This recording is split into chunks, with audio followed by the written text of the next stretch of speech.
Hello दोस्तों, story line wise channel में आपका स्वागत है।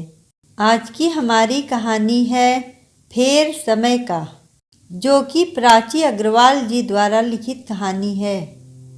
आज नव्या एक उच्च अधिकारी है और मनीष उसी के ऑफिस में बाबू पद पर कार्यरत है। मनीष को नव्या मैडम के सामने सम्मानजनक व्यवहार प्रस्तुत करना होता था। उसे बड़ी कोफ्त महसूस होती है जब वह नव्या के केबिन में किसी औपचारिक कार्य से जाता। उसका ईगो बार बार हर्ट होता है कि जिसका उसने तिरस्कार किया, आज वह ही उससे ऊंचे पद पर सेवारत है। रह रह के उसकी अतीत की स्मृतियां मनीष को घेर लेती। मनीष के पिताजी नवीन और नव्या के पिता मुकेश दोनों ही पक्के मित्र थे। इतने पक्के कि घर भी दोनों ने मिलकर एक ही पास बनाया। दोनों के बच्चे भी साथ खेल कूद कर ही बड़े हुए। नवीन का बेटा मनीष और मुकेश की बेटी नव्या साथ साथ ही पढ़े। दोनों परिवारों में अच्छा खासा मेल मिलाप बना हुआ था। बच्चे बड़े हुए तो दोनों ही परिवारों की मंशा थी कि मनीष और नव्या का विवाह कर दिया जाएगा। मन ही मन रिश्ता पक्का सा था, बस औपचारिकता मात्र करनी थी, क्योंकि अभी मनीष अपनी तैयारी कर रहा था प्रतियोगी परीक्षाओं की।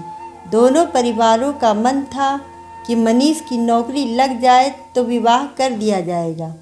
मनीष के घर खुशियों का कारोबार न रहा जब मनीष का चयन सरकारी बाबू के रूप में हो गया।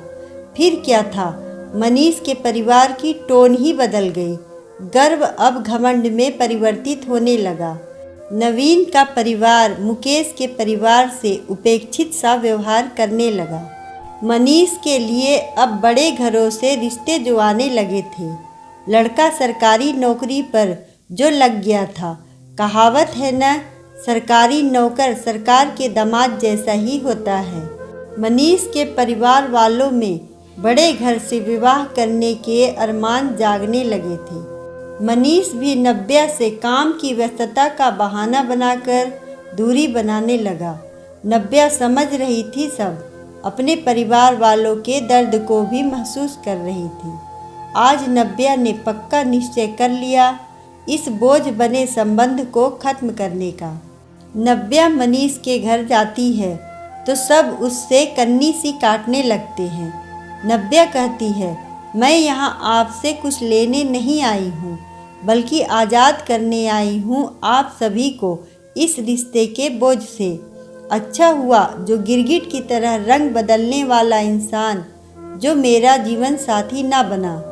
भगवान जो करता है अच्छा करता है। जो समय रहते ही मुझे आप सब लोगों की असलियत मालूम पड़ गई। अगर विवाह के बाद यह सब हुआ होता तो आप लोगों का असली चेहरा छुपा ही रह जाता। मनीष के परिवार वालों पर घड़ों पानी पड़ जाता है।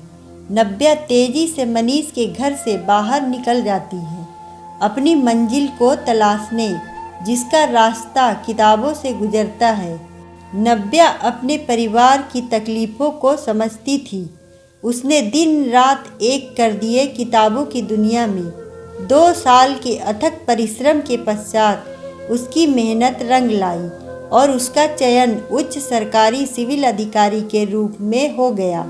समय का चक्र देखो कैसे घूमता है। मनीष का परिवार मनीष की सरकारी नौकरी पर जो इतना इतरा रहा था, आज वही मनीष नव्या के अधीन कार्यरत था। इसलिए मनीष को नव्या के सामने पड़ने पर शर्मिंदगी महसूस होती। मनीष के परिवार वालों ने सामने से नव्या के परिवार से दोबारा रिश्ते की बात की, लेकिन नव्या ने सख्ती से मना कर दिया। वह किसी ऐसे व्यक्ति की गृह लक्ष्मी नहीं बनना चाहती थी जो जरा सा पद और लक्ष्मी प्राप्त होते ही उससे मुंह फेर गया। बेटियां कन्या के रूप में स्वयं लक्ष्मी होती हैं और विवाह के पश्चात अपने घर को संभालने के साथ साथ बन जाती हैं वह गृह लक्ष्मियाँ, जो संभालती हैं सारे दायित्व, निभाती हैं विभिन्न प्रकार के रिश्ते, भरती हैं रिश्तों में समरसता और मिठास, बिल्कुल दिवाली की मिठाइयों की तरह। अगर आपको कहानी अच्छी लगे तो वीडियो को लाइक करें, चैनल को सब्सक्राइब करें और कमेंट में बताएं कि आपको कहानी कैसी लगी। धन्यवाद।